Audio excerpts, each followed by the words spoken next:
करालवदनं घोरं मुक्तकेशिं चतुर्भुजां कालिकां दक्षिणां दिव्यां मुण्डमालाविभूषितां सद्गश्चिन्नशिरःखड्गवामाधूर्धकरम्बुजां। বাবা, আমরা যে চ্যানেল খুলেছি সেই চ্যানেলে 181 জন মানুষ আমাদেরকে দেখেছেন এবং তারা খুব ভালো বলে সাড়া দিয়েছেন। তো আমাদের চ্যানেলের যে নাম তন্ত্র সাধন মার্গ, সেই চ্যানেলের তন্ত্র সাধনার পদ্ধতি এবং প্রকরণ সম্পর্কে আমরা অবশ্যই জানবো, কিন্তু তার আগে আমাদের অবশ্যই গুরু শিষ্যের পরম্পরা সম্পর্কে কিছু কথা জানা দরকার। তো তোমাদের সময় গুরু শিষ্যের পরম্পরা কেমন ছিল সেই বিষয়ে যদি একটু বলো। গুরুর কি কর্তব্য, শিষ্যের কি কর্তব্য, এই বিষয়ে যদি বলো। গুরু কেমন ভাবে পরীক্ষা নেয় শিষ্যকে, এইসব বিষয়ে যদি একটুখানি বিস্তারিতভাবে বলো। সমান হয়ে যান। এবং দীক্ষা শুধু দীক্ষা দিলেই খাওয়া যায় না। দীক্ষা এমন একটা জিনিস, অনেকে বলে দিয়ে খা, তার জন্য না, গুরুকে স্মরণ করে সব কাজ করা উচিত। হ্যাঁ, দীক্ষা মানে দিয়ে খা, বোঝে দীক্ষার কথা মানে দিয়ে খা। দিয়ে খা মানে মানে তুমি ইনকাম করে গুরুকে সব দিয়ে আসবে সেটা কোনো কথা না। দিয়ে খা মানে হচ্ছে যা গুরু তুমি যা কর্ম করবে গুরুকে স্মরণ করে করো। আর মন্ত্র করাতে মন্ত্র, এই মন্ত্র শুধু ইরিং বিরিং বিরিং কোনো মন্ত্র না। এই মন্ত্রটাতে অন্তরের ভেতরের কথা স্বয়ং বলেছে, পুরো রামদাস বলেছে, পুরোচিত মন্ত্রে যত নিকটতে দিও রাখো, মন তুই দেখ আর আমি দেখি, আর যেন কেউ নাই থাকে, যতদের দিয়ে রাখো আদরিতি সেবা মাঠে। তা এই যে মন্ত্র, পুরোচিত যে মন্ত্র, সেটা গোপন তত্ত্ব। এই যে মন্ত্রটা দেওয়ায় গুরু শিষ্য এক হয়ে যায়, গুরু সমস্ত শক্তি শিষ্যের কাছে চলে যায়, এবং গুরু যদি পাওয়া যায় তাহলে শিষ্যের ওষুধ হয়। এবং শুধু তাই না, রামচন্দ্রের গুরু ছিলেন বশিষ্ঠ, কৃষ্ণের গুরু ছিলেন বিশ্বামিত্র, এবং রামকৃষ্ণের গুরু ছিলেন তোতাপুরী, এবং প্রতিটি সাধকের একটা করে গুরু ছিল। এবং গুরু ছাড়া কোনো পথ চলা যায় না। যেমন পিতা মাতা, প্রথম হচ্ছে মা হচ্ছেন মহাগুরু। মা কেন মহাগুরু? মা জন্মধারিণী। সে কেন? মাতা হচ্ছে শিক্ষা, অরিজিনাল হচ্ছে মা হচ্ছে দীক্ষা গুরু। হলো মাতা সর্বদুচ্ছদের পিতা, জননী জন্ম ভূমিষ্ঠ সরগা তুমি করিয়েছি। মা প্রথম পথ চলা শেখায়, তারপরে 10 মাস 10 দিন গর্ভে ধারণ করে। এবং মায় প্রথম গুরু হচ্ছেন মা। মা তো মেরে ফেলতে পারত জন্মার সময়। মা হচ্ছেন মহাগুরু। তারপরে হচ্ছে শিক্ষা গুরুকে, হ্যাঁ, পিতা, পিতা স্বর্গ, পিতা ধর্ম, পিতাই পরমম তপ, পিতরি প্রিয়তে সর্বদেবতা। এই পিতা হচ্ছেন শিক্ষা গুরু। তারপরে আমাদের পরপর মাস্টার মশাই থাকে স্কুলে। হ্যাঁ, তারপরে কোনো কিছু কাজ করতে গেলে, প্রতিটি মানুষের একটা বাজার করতে গেলেও সেটাও একটা অভিজ্ঞতা থাকা দরকার, সেটাও একটা গুরু থাকা দরকার। বাজারে লোকে ঢুকিয়ে দেবে। সব পথ চলতে গেলেও, হ্যাঁ, মা বলেন বাবা দেখে চলবি, ওখানে রাস্তাটা কোনো বাসটা আসতে পারে পথ থেকে দিলে প্রথমে সবকিছুর মধ্যেই একটা গুরু থাকে, ধ্যান থাকা দরকার, নিষ্ঠা থাকা দরকার। আর গুরু শিষ্যের মধ্যে সম্পর্কটা একটা মধুর সম্পর্ক। যেমন রামকৃষ্ণদেবের 3 জন শিষ্য মিলে বেলুড় মঠ তৈরি করেছিলেন। এখনকার গুরুদেরকে শিষ্যরা মানেই না, মনে করে দীক্ষা নিলাম, গুরুই জপ তপ পূজা আচার গুরুই সব করে দেবে। আমি অন্যায় চালাকি জোর চুরি আমি করে যাবো, কেউ ধরতে পারবে না আমাকে। কিন্তু এটাগুলো ঠিক না। গুরুর প্রতি সব ভরসা করলাম না, নিজেকেই এগোতে হবে, নিজেকেই নিজের পথ চলতে হবে। এটা নিজের মধ্যে নিজেকে তুমি কর্ম না করো তাহলে তুমি কোনো ফলই পাবে না। কৃষ্ণ ভগবান বলেছেন তুমি কর্ম করো, ফল কিন্তু আমি দেবো, ফলের আশা করো না। সেই ফলটা কি ফল? কি টাকা পয়সার ফল? না, নিষ্কাম কর্ম করো। তুমি যে কর্ম করবে তার মধ্যে তোমার ধ্যান থাকে, নিষ্ঠা থাকে, সংযম থাকে, এবং গুরুকে স্মরণ করে তোমার করা উচিত। সে যে গুরুই হোক, তোমাকে চারটে কৃষ্ণ মন্ত্র নাও, কালী মন্ত্র নাও, শিব মন্ত্র নাও, বাইবেল নাও, মুসলিম ধর্ম নাও, যে ধর্মে তুমি নাও না কেন তার মধ্যে তোমার নিষ্ঠা থাকা দরকার। তুমি যদি সেই নিষ্ঠায় এক লক্ষ্যে যদি তুমি এগোতে পারো তাহলে গুরু তোমার সম্মান এবং গুরুর আশীর্বাদ পাবে। এবং গুরু তোমার মধ্যেই বসে আছে, সে হচ্ছে পরমাত্মা। আত্মার পরেও পরমাত্মা, এই পরমাত্মাকে সেই হচ্ছে ব্রহ্ম। তাকে যখন গুরু তখন চেনাবে, ইষ্টকে চেনাবে, তোমার আর নিজের মধ্যে কোনো থাকবে না। তুমি নিজেকেই তুমি ব্রহ্মে লীন হয়ে যাবে। তুমি সর্বত্র শিব জ্ঞানে তোমাকে লোকে পুজো করবে। তুমি যেই ব্রহ্ম, এই ব্রহ্মকে না, ব্রহ্ম হচ্ছে জগতে তোমার চারপাশে যারা আছে সবই ব্রহ্ম হয়। তোমাকে ব্রহ্ম ছাড়া জীবনে কিছু নেই। একে তোমাকে গুরুকে স্মরণ করে তোমাকে নিত্য এগোনো উচিত। বাবা, আজকালকার মানুষের গুরুদেবের কাছে যাবার সময় নেই। তারা বিভিন্ন ইন্টারনেটে বা বিভিন্ন বই পড়ে তারা স্বাস্থ্যকে করায়ত্ত করে এবং পরবর্তীকালে এইসব আধ্যাত্মিক মার্গে মানে এগোতে থাকে।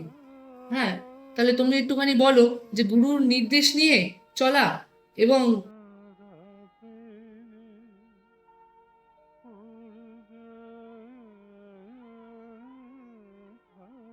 শোনো বাবারা, এই যে পুঁথিগত বিদ্যে আর পরমার্থ বিদ্যে মানে আধ্যাত্মিক জ্ঞান, যেটা হচ্ছে আধ্যাত্মিক জ্ঞান মানে শোনো, এটা বিজ্ঞানের যেটা হচ্ছে বিশেষ জ্ঞান মানে বিজ্ঞান। এই বিশেষ জ্ঞানটাও আমাদের ধর্মের মধ্যে আছে। সেই জ্ঞানটা কি জ্ঞান? এই যে গুরু যে তোমাকে শেখাচ্ছে চলতে বলতে কথা বলায়, হ্যাঁ, সব কিছুর মধ্যে একটা মানে বাহ্যিক ব্যাপার আছে। সেটা তোমাকে যেতে হবে একটা রাজসিক ব্যাপার, একটা তামসিক, রজগুণ, সদগুণ আর তমগুণ, তিনটে গুণের মধ্যে একটা অনন্যতার মধ্যে আছে। যেমন পুঁথিগত বিদ্যে কি, এটা হচ্ছে তোমাকে ডিগ্রি পাওয়া বিদ্যে। এই ডিগ্রি দিয়ে তোমাকে কিন্তু শুধু চাকরি বা একটা কিছু মনে তুমি ইনভলভ হতে পারবে। কিন্তু যখন তোমার আধ্যাত্মিক বিদ্যে থাকবে, গুরু ধরে আধ্যাত্মিক জ্ঞান এবং সেই অলৌকিক শক্তি, এই ঘুমন্ত অবস্থায় তোমার যে মূলাধারে আছেন, হ্যাঁ, নিউরনের নিচে তাকে তোমাকে জাগাতে পারো। তুমি ঘুমন্ত অবস্থায় গুরু সামনে এসে সেই বিদ্যা হচ্ছে আধ্যাত্মিক বিদ্যা। সেই বিদ্যার কাছে কোনো বিদ্যায় কাজে লাগে না। যেমন দেখবে সব নদীকে সাগরে মেশে, এবার সাগর নদী নদীতে এসে না, গুরু হচ্ছে সাগর আর নদী হচ্ছে সাধারণ ব্যক্তি।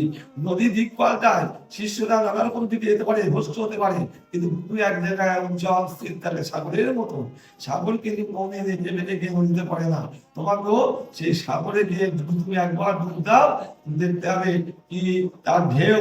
ওই মুখে ব্যাখ্যা করলাম যে ভক্ত, হ্যাঁ, শিষ্য, সাগরের অনেক উঁচু উঁচু ঢেউ হয়, বিশাল উচ্চচাপ হয়, ঝড় হয়, তার মধ্যে কত কত বড় বড় জীবজন্তু। তুমি মনে সাগর দেখো নি, তুমি অনুভূতি থাকবে না, তুমি খালবিল দেখছো।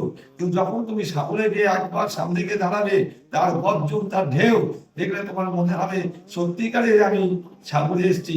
এই গুরু হচ্ছে তোমার সাগর।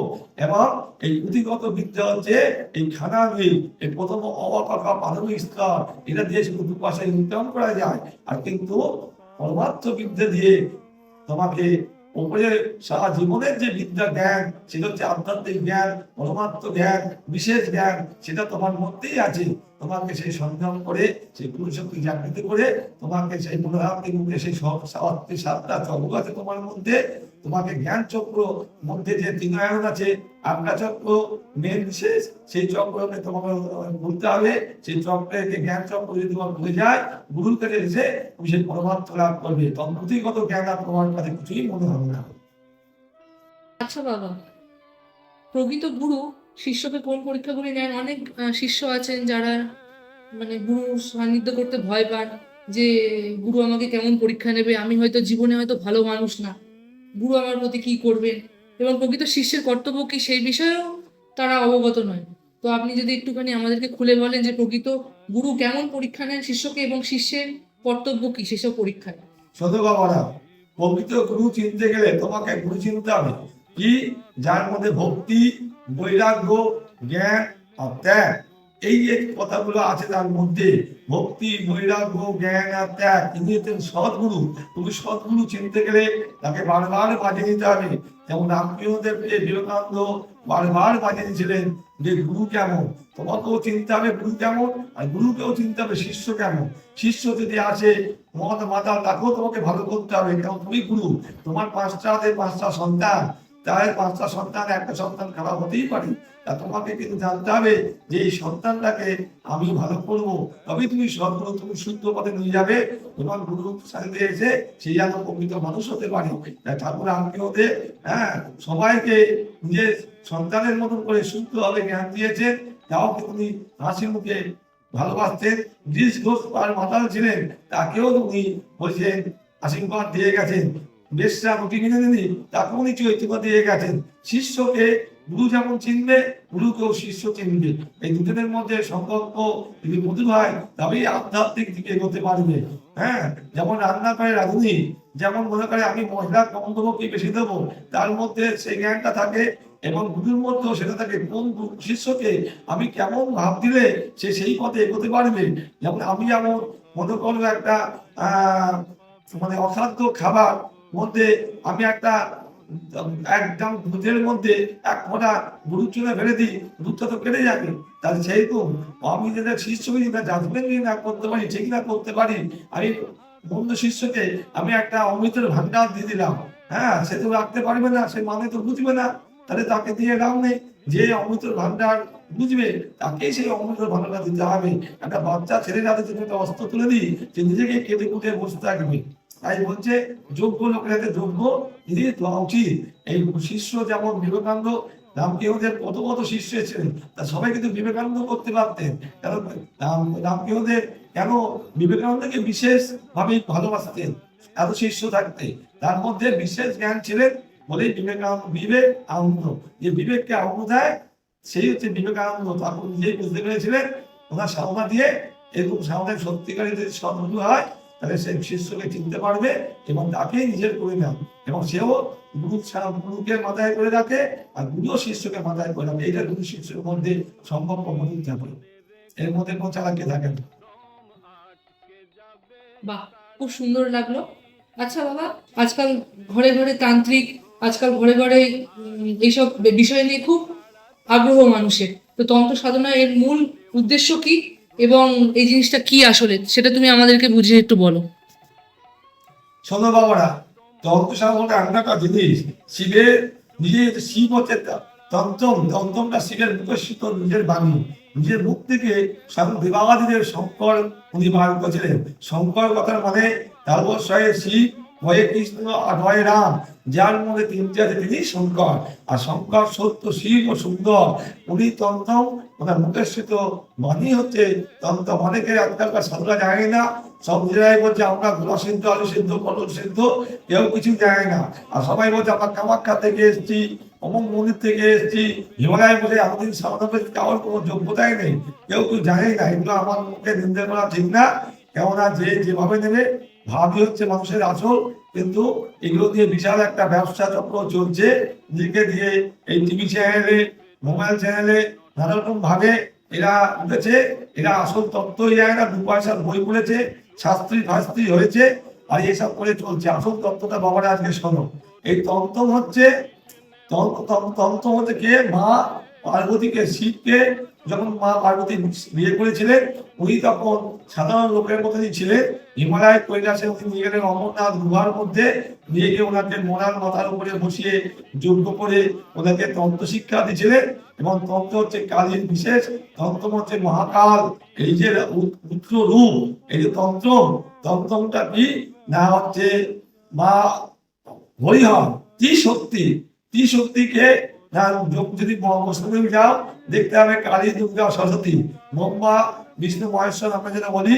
এই শক্তিকে, সব শক্তির আধার হচ্ছে ওঙ্কার। এই ওম শক্তি, এই ওম শক্তি হচ্ছে সব দেবতাদের আমাদের শক্তির পিঞ্জ একটা, হ্যাঁ, ব্রহ্মা, বিষ্ণু, মহেশ্বর। এই যে ওঙ্কার, এই ওঙ্কার থেকে শিব, শিব থেকে বিষ্ণু, বিষ্ণু থেকে ব্রহ্মা, এই যে আমাদের শক্তি।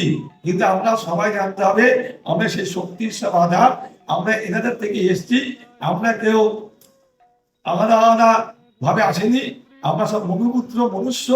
আর এই শক্তি কি, একটা জিনিস কিনতে গেলে চাই অর্থের শক্তি, বাজার করতে গেলে চাই, বাজার টেনে আনতে গেলে ব্যাগ পেতে চাই দেহের শক্তি, কাউকে মারতে গেলে চাই দৈহিক শক্তি।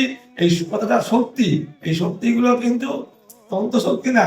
তন্ত্র শক্তি স্বামী নিজেই হচ্ছেন ভোলানাথ এবং দেবাদিদেব মহাদেব, মা পার্বতী আদি শক্তি, যিনি হচ্ছেন সৃষ্টি বিনাশানা শক্তি ভূতে সনাতনী, তিনি সর্বভূতে বিরাজমান। এই যে মহা মায়া, এই যে যার থেকে আমরা সবাই শক্তি পেয়েছি, এবং সেই শক্তির আধার হচ্ছে আমাদের মধ্যে বিরাজ করছে, সেটাকে ঘুমন্ত অবস্থায় এই এই কুমির জাগৃত করতে হবে এবং এই তন্ত্রকে জাগৃত করতে হবে, শিবকে স্মরণ করতে হবে। এটা কি করে, ওম মাধ্যমে কথাটা কথাটা কথাটা কথাটা অনেকে বলে ওম ওম ওম, ওম না, কথাটা হচ্ছে সংস্কৃত মন্ত্র, এগুলো সংস্কৃত, কথাটা সংস্কৃত, সংস্কৃত না, অনেকে সংস্কৃত বলে, সংস্কৃত।